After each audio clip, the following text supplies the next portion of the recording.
Savol. Mana bu gapga e'tibor qarating. Bu gapda tushib qolgan tinish belgilarining o'rnini aniqlay olasizmi? Bu yerda bitta vergul qo'yish kerakmi yoki ikkitami? Nega? Kiritma va undalma boshqa gap bo'laklari bilan aloqaga kirishmaydi. Bu savolga javobni topish uchun kiritma va undalma haqida bilish kerak. Bu videoda ularning hamma qoidalarini hayotiy misollar bilan oson tushuntirib beraman. Video oxirida esa video boshidagi savollarga javob topasiz. Unda boshladik. Bugun darsimizda gap bo'laklari bilan aloqaga kirishmaydigan kiritma va undalma haqida gaplashamiz. Nega? Gap bo'laklari bilan aloqaga kirishmaydigan bo'laklar deb aytayotganimizni misollar bilan ko'rib chiqamiz. Nasihatingga avvalo o'zing amal qil. Demak, kesimni aniqlab olamiz. Amal qil. Kim amal qiladi? Demak, o'zing. Bu yerda o'zing ega. Nasihatingga nimaga? Demak, bu yerda to'ldiruvchi. Avvalo esa hech qanday gap bo'lagi vazifasini bajarmaydi, savol berilmaydi, hech qanday gap bo'laklari bilan aloqaga kirishmayapti. Demak, bu yerda avvalo so'zini ajratib olamiz. Ta'kidlanishicha, kuch-qudratdan ko'ra e'tiqod salmoqli samara berar ekan. Demak, ta'kidlanishicha, bu yerda hech qanday gap bo'lagi bilan aloqaga kirishmayapti.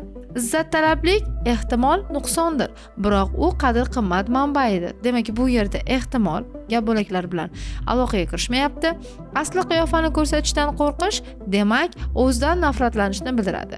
Bu yerda demak, hech qanday aloqaga kirishmayotgan bo'lak sifatida ajratib olamiz. Ushbu ajratib olgan so'zlarimiz kiritma hisoblanadi. Kiritmalarni biz aynan nimaga ko'ra ajratib olamiz va aynan nimaga e'tibor berishimiz kerak? Keling, ularni ko'rib chiqamiz. Birinchisi, fikrga munosabatni bildiradi, ya'ni ishonchni, gumonni, tasdiqni, inkorni. Masalan, ehtimol bugun yomg'ir yog'ishi mumkin. Albatta bugun qor yog'adi. Demak, ehtimol gumon beryapti. Albatta esa ishonch bilan havoni avzoyiga qarab turib qor yog'ishi haqida fikrni bildiryapti. Ikkinchisi, fikrni birovga nisbatlanishi, mansubligi, aloqadorligi bo'lishi mumkin. Masalan, menimcha deb olishimiz mumkin. Bu mansubligi bo'lsa, aloqadorligi kimnidir fikridan olib ta'kidlab gapiramiz. Ya'ni olimlarning ta'kidlashicha. Uchinchisi, o'z fikri tarkibiy qismlarning ahamiyatligi darajasi, ya'ni birinchidan, ikkinchidan deb darajalab fikrlarimizni ifodalashimiz mumkin. To'rtinchisi esa fikr va uning tarkibiy qismlariga doir bayon etadigan qo'shimcha axborot yoki izohni olishimiz mumkin. Masalan, darhaqiqat, haqiqatan. Demak, biz qo'shimcha izoh berib ketishimiz mumkin. Aynan shu jihatga ko'ra biz kiritmalarni nutqimizda qo'llar ekanmiz. Endi esa kiritmalarni tuzilishiga ko'ra o'rganamiz. Biz tuzilishiga ko'ra sodda kiritmalar va murakkab kiritmalarga ajratib olamiz. Sodda kiritmalarga so'zlar va so'z gaplarni misol qilib olishimiz mumkin. Masalan, demak, bugungi ma'lumotlar shundan iborat edi. Ha, shunday odamlar borki, ular o'z foydalarini ko'zlaydi. Demak, bu yerda so'z bo'ladigan bo'lsa, ha so'z gap. Sodda kiritmalarga misol bo'ladi. Ikkinchisi, so'z birikmasi kengaygan birikma va gaplar bilan hosil qilinadi. Masalan, darsda xalifa, hozirgi tilda aytsak, sinf boshlig'i rahbarlik qilardi. Demak, kiritmani biz qavsni ichida beryapmiz. Ikkinchisi, Aziza Hamidova bilan hozir o'quvchi professor drama teatrining eski binosiga borgan edik. Demak, kiritmani biz qavs bilan berib ketyapmiz. Aslida kiritmalar eng oson mavzulardan biri hisoblanadi. Faqat biz ularni nima sababdan qo'llashimizni, sodda va murakkab kiritmalarni aniqlab olsak, shuni o'zi kifoya. Eslatma sifati shuni bilib olishimiz kerak. Kiritma bu kirish so'z. Kirish so'z esa kiritma. Undalma qadimda qanday kelib chiqqanini ko'rib chiqsak, un demak bu yerda tovush degan ma'noni bildiradi. Da esa la qadimgi shaklining o'zgargan shakli hisoblanadi. Undamoq, ya'ni avvallari unlamoq bo'lgan, kimgadir murojaat qilish degan ma'noni anglatadi. Demak, shundan kelib chiqamiz, undalma bu aynan kimgadir qaratilgan, nutqimizga aytilar ekan, ya'ni kimgadir murojaatni bildirar ekan. So'zlovchining nutqqa qaratilgan shaxs yoki narsa undalma hisoblanadi. Keling, misollar bilan ko'rib chiqamiz.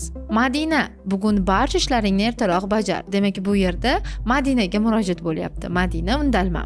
Yurtim, senga she'r bitdim bu kun. Demak, yurtga murojaat bo'lyapti. Yurtim undalma. Murojaatni inson o'ziga ham qilishi mumkin ekan. Masalan, g'azallarda maqta qismida shoirlar o'ziga murojaat tarzida ey Navoiy kabi bergan misolni ko'rishimiz mumkin. Hattoki biz o'zimizni tanqid qilayotganimizda o'zimizga murojaat qilamiz. Shuni avvalroq bajarsang bo'lmaydimi? Dono deb ko'zguga qarab o'zimga murojaat qilishim mumkin. Demak, bu yerda undalma dono hisoblanadi. Undalmalar sanash ohangi bilan aytilib, uyushib kelsa, demak bu undalmalarni uyushib kelishiga misol bo'ladi. Masalan, muhtar Muhtaram otalar, onalar, kelinlar, o'g'illar, opa-singillar, sizga oila tinchligi hamma narsadan muhim. Demak, bu yerda muhtaram otalar, onalar, kelinlar, o'g'illar, opa-singillarning barchasi uyushib kelyapti. Undalmalarning gapdagi o'rni erkin, ular gapning boshida ham, o'rtasida ham, oxirida ham kelishi mumkin. Faqat bu yerda biz tinish belgilariga e'tibor qaratishimiz lozim. E'tiboringizni ekranga qaratsam, undalma gapning boshida kelsa, undan so'ng vergul. Undalma gapning o'rtasida kelsa, ikki yonidan vergul. Undalma gapning oxirida kelsa, undan avval vergul qo'yiladi. Keling misollar bilan ko'ramiz. O'g'lim, qayerga bormoqchisan? Demak, gapning boshida o'g'lim murojaat, shaxsga murojaat bo'lyapti. Undalma shu sababdan undan so'ng vergul qo'yyapmiz. Salom do'stim, yaxshimisan? Demak, bu yerda do'stim gapning o'rtasida kelganligi uchun, demak, ikki yonidan vergul qo'yilyapti. Kitobingni berib tur Murod. Demak, Murodga murojaat bo'lyapti. Gapning oxirida kelgani uchun undan avval vergul qo'yyapmiz.